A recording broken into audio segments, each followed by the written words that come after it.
తిరుమల శ్రీవారిని అల్లు అర్జున్ సతీమణి అల్లు స్నేహారెడ్డి దర్శించుకున్నారు. ఉదయం వీఐపీ విరామ సమయంలో స్వామివారి సేవలో పాల్గొని మొక్కులు చెల్లించుకున్నారు ఆమె. ఇక దర్శనానంతరం రంగనాయకుల మండపంలో వేద పండితులు వేద ఆశీర్వచనాన్ని అందించగా ఆలయ అధికారులు స్వామివారి తీర్థ ప్రసాదాలు అందజేశారు. అనంతరం శ్రీవారి శేష వస్త్రంతో సత్కరించారు.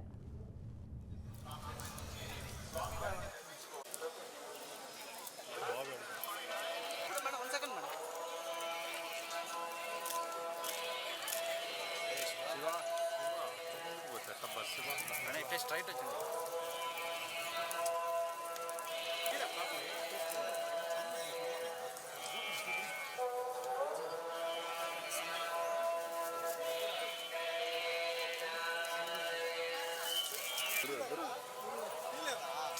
గురు తీ నువ్వు మధ్యలో కెమెరా రావద్దు.